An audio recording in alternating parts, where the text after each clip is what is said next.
Mon cher frère, je voudrais ici offrir un petit cadeau aux musulmans et aux chrétiens. Un petit cadeau juste. Zerabiso, Jean chapitre 11, verset 33, 34, virgule 41, 48. Donc dans la première partie, on nous dit ceci. Jésus, voyant la sœur de Lazare pleurer, Marthe, qui était la sœur de son ami Lazare, parce que Lazare était mort. Jésus est venu. Il a appris la mort de Lazare. Il est venu. Et Jésus dit quoi? Il demande à la sœur de Lazare et aux Juifs qui l'accompagnaient et qui pleuraient Lazare, où l'avez-vous mis? Et puis la sœur de Lazare lui dit, viens, on va te montrer là où on l'a enterré. Est-ce que Dieu peut-il demander à ces créatures où l'on avait enterré une autre créature? Parce que rien ne se cache aux yeux de Dieu, comme nous dit Ézéchiel chapitre 23. Rien ne se cache aux yeux de Dieu. Mais Jésus vient, il pleure, lui-même il pleure. Mais Jésus demande, où l'avez-vous enterré? Où l'avez-vous mis? Mon cher frère, est-ce que Dieu peut-il se renseigner auprès de ses créatures sur un endroit où aurait été enterré une autre de ses créatures? Non, celui-là n'est pas Dieu. Parce qu'il ignore où a été enterré sa créature. Il n'est pas Dieu. C'est pourquoi il confirme qu'il n'est pas Dieu. Versets 41 à 42. Pourquoi? Jésus, avant de ressusciter Lazare, il lève ses yeux au ciel. Et il dit, Père, c'est-à-dire Dieu, je sais que tu m'exauces toujours. Parce que c'est un prophète de Dieu. Mais si j'ai parlé ainsi, c'est à cause de la foule qui m'entoure. Et qu'est-ce que Jésus voulait attendre de cette foule? Il ajoute en disant, c'est à cause de la foule qui m'entoure, afin qu'il croie, c'est toi qui m'as envoyé. Mais les chrétiens disent, non, ce n'est pas Dieu qui l'a envoyé, lui-même est Dieu. Si vous comprenez un peu ça. Les chrétiens disent, non, non, Jésus dit pour qu'il sache que c'est toi qui m'as envoyé. Mais les chrétiens refusent. Ils disent, non, c'est lui-même qui est Dieu. Et donc Dieu est venu sur la terre sous forme humaine. Il a été arrêté par ses propres créatures, ligoté, frappé, crucifié. Et selon les chrétiens, il meurt, il est attaché sur la croix. Et sur la croix, il crie encore, Eloi, Eloi, lama sabachthani. Mon Dieu, pourquoi m'as-tu abandonné? À qui s'adresse-t-il? Dieu est venu sur la terre pour faire quoi? Il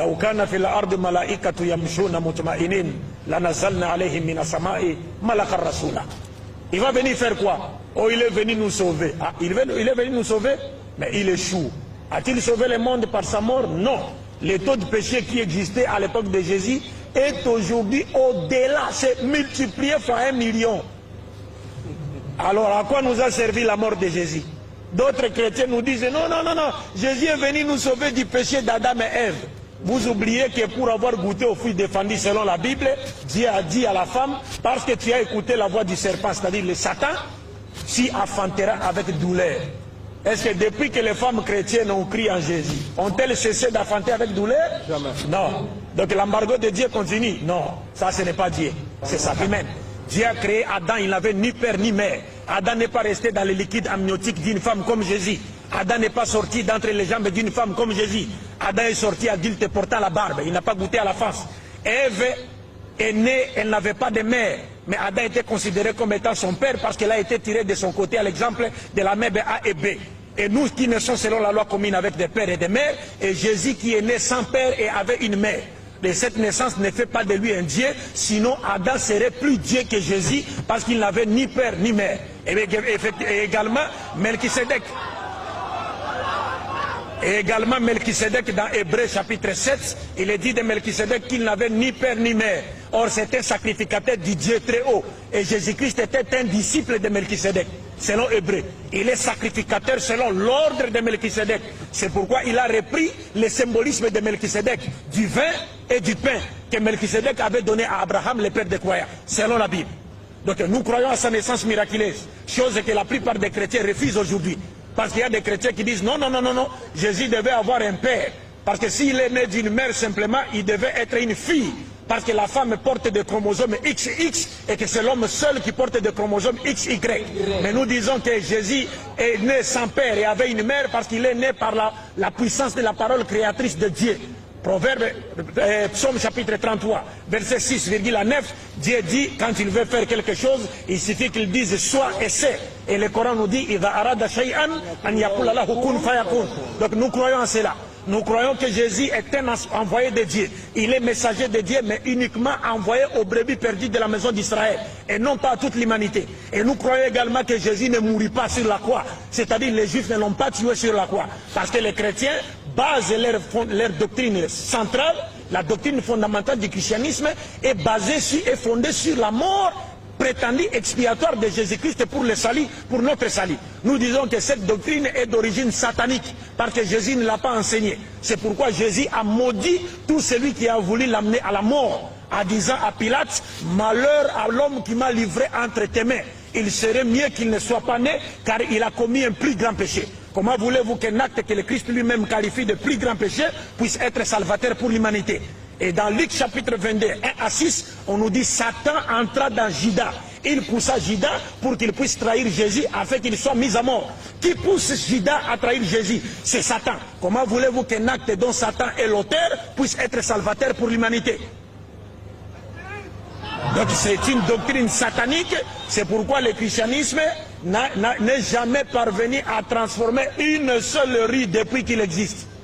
Et le christianisme ne transformera même pas une seule rue jusqu'à la fin du monde. Parce que le christianisme n'est pas la religion de Jésus. Le christianisme n'est pas la religion de Jésus. Jésus n'a nulle part dit dans la Bible, croyez à ma mort sur la croix pour avoir la vie éternelle. Non. Dans Luc chapitre 11, à partir du verset 29, nous lisons que lorsque Jésus prêchait, une femme lui a dit, heureux les seins qui t'a porté, heureuses les mamelles qui t'ont allaité. Jésus s'est retourné vers cette femme et lui a dit, heureux plutôt ceux qui écoutent la parole de Dieu et qui la mettent en pratique. Il n'a jamais dit, heureux plutôt ceux qui croiront à ma mort sur la croix. Pas du tout, nulle part. Donc l'islam est venu pour rétablir la vérité, faire de sorte que les hommes, l'humanité retrouve la saine doctrine qui a été enseignée par tous les messagers de Dieu. Et cette doctrine qui offre le salut à travers les bonnes œuvres qui ont pour fondement la croyance en un Dieu unique sans associé dans sa souveraineté, dans ses attributs et dans son adoration.